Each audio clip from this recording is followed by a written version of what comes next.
ان لوگوں نے سوچا کہ اب بچ بچاؤ کے لیے بھی کچھ کرنا چاہیے.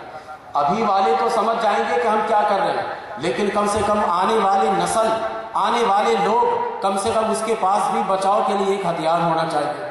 ان لوگوں کا جو عقیدہ اسٹیج پر تھا، جو تقریروں میں بیان کیا کرتے تھے، جو اپنے لوگوں کو بتایا کرتے تھے، اس عقیدے کو چھپا کر ایک نیا عقیدہ انہوں نے بنایا اور بنا کر ایک کتاب تدوین کی لکھی، اور وہ لکھ کر باقاعدہ علماء حرمین شریفین کے پاس پیش کر دیا. کہا کہ دیکھیے ہمارا یہ عقیدہ ہے، اور اس عقیدے کو توڑ مروڑ کے پیش کیا گیا تھا، آپ اس پر کیا کہتے ہیں؟ اس کتاب کا نام ہے المہند علی المفند، ہندی تلوار. یہ کتاب ہے. اس کتاب میں بھی ان لوگوں نے مان لی ہے. وہ کتاب میرے پاس ہے، کیونکہ جو اختلافی مسائل ہوتے، جب تک کہ وہ کتاب میرے پاس نہ ہو میں بیان ہی نہیں کرتا، تاکہ بیان کرنے کے بعد اگر کسی کو انکار کی گنجائش ہو اور اس کی پہنچ مجھ تک ہو جائے، تو پہلے تو میری تقریر کو سن کر منہ چھپا رہا تھا، اب اس کی کتاب میں دکھا دوں گا تاکہ وہ دکھا کر اب وہ ڈوب مرے، وہ ایک نہ شد دو شد والی بات ہو جائے. میں کتاب پہلے رکھتا ہوں. اس کتاب میں باقاعدہ ان لوگوں نے عقیدے لکھے. کہا کہ نبی کریم علیہ السلام حیات سے ہے، جو نبی کریم علیہ السلام کی حیات کا انکار کرے وہ کافر ہے. ہم نے تو کہا تھا گمراہ ہے، اور گمراہ اس میں ذرا سا ہلکا ہاتھ ہے. گمراہ کوئی بھی ہو سکتا ہے، مومن بھی ہو سکتا ہے، کافر بھی گمراہ ہو سکتا ہے. یہ مبہم الفاظ تھا، لیکن انہوں نے اور آگے بڑھ کر فتویٰ دے دیا کہ نبی کریم علیہ السلام حیات سے ہیں، کیونکہ سرکار دو عالم علیہ السلام کی حیات شہداء کی حیات سے اعلیٰ و ارفع ہے. جب شہید زندہ ہو سکتا ہے، نبی کے امتی کی یہ شان کہ وہ زندہ ہے. قرآن کہتا ہے کہ مردہ ان کو گمان تک مت کرنا، تو اس پیغمبر نبی آخر الزمان کو ہم کیسے مردہ کہہ سکتے ہیں؟ اب لکھ رہے ہیں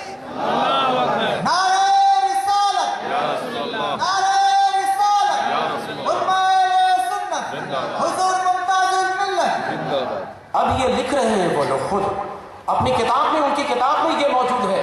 تو امہات المومنین سے نکاح اس لیے بھی منع ہے کہ نبی کریم علیہ السلام حیات سے. نبی کریم علیہ السلام ہماری طرح نہیں مرے جیسے ہم مر کر مٹی میں مل جاتے ہیں. نبی کریم علیہ السلام کے پاس موت بھی صرف قانون اور ضابطہ پورا کرنے کے لیے آئی تھی، ورنہ سرکار پہلے کی حیات سے زیادہ قوی حیات کے ساتھ زندہ ہے. اور نبی کریم علیہ السلام کے حیات النبی کے ہمارا قائل بھی ہیں، کیونکہ جب دین زندہ ہے تو دین کا بانی کیسے مرتا ہے؟ تو امہات المومنین سے نکاح اس وجہ سے بھی حرام ہے کہ اب کسی سے نکاح نہیں کرنا ہے. حضرت عائشہ رضی اللہ تعالی عنہا 18 سال کی جوانی ہے، نکاح کرنا تو دور کی بات ہے، نکاح کا سوچ بھی نہیں. اس لیے کہ جو نسبت اور جو شرف ملا ہے وہ نکاح کرنے کے بعد ختم ہو جائے گا. اس لیے حضرت عائشہ رضی اللہ تعالی عنہا کسی اور سے نکاح نہیں کرتی. اس طرح سارے امہات المومنین کا یہی حال ہے، کسی نے ملے کے لیے. تو ان لوگوں نے جو بے خبری میں مسیحی مورخین نے جو لکھ دیا ہے کہ ان کے پیغمبر نے اتنے نکاح کیے، تو معاذ اللہ خواہشات، نفسانی خواہشات کے لیے یہ بالکل لغو اور عبث بات ہے، یہ بیجا بات ہے. کیونکہ عمر کے ایسے حصے میں جا کر آپ بقیہ نکاح کر رہے ہیں جس وقت انسان اللہ کی طرف رجوع کر لیتا ہے. اب اس مقام پر جا کر بندہ اللہ اللہ کرنا چاہتا ہے. اور سرکار نے بھی یہی کچھ کیا ہے کہ اس 50 کے بعد سے تو دین کی اشاعت کے لیے نبی کریم علیہ السلام رات دن کوشش میں لگے رہتے تھے اور دین پھیلانے کے لیے لگ جاتے تھے. نبی کریم علیہ السلام اتنے نکاح صرف اور صرف اس لیے کر رہے تھے تاکہ ان کو عورتوں کے مسائل بتائے جائیں، سکھائے جائیں، اور پھر یہ جا کر عورتوں کو بھی وہ مسائل بتائیں اور سکھائیں. تو نبی کریم علیہ السلام دراصل مبلغہ پیدا کرنا چاہتے تھے، اور اس میں آپ کامیاب ہوئے. سرکار دو عالم علیہ السلام آئلی زندگی بتانا چاہتے تھے، کیونکہ عرب کا دستور تھا کہ وہ ایک سے زائد نکاح کرتے تھے. ایک سے زائد اگر کوئی نکاح نہ کرے تو اسے لان تان کرتے تھے کہ تمہارے اندر کوئی خرابی ہے. کیا بات ہے، آخر ایک نکاح تک کیوں محدود رہ گئے؟ طرح طرح کی باتیں بناتے. تو اس عرب کے ماحول میں جب کثرت سے جو لوگ نکاح کرتے تھے تو سرکار ان کو بتاتے تھے کہ بیویوں کے درمیان تم نے عدل کیسے قائم کرنا ہے، تم نے انصاف کیسے قائم کرنا ہے. نبی کریم علیہ السلام نے یہ کر کے بتا دیا. ازواج مطہرات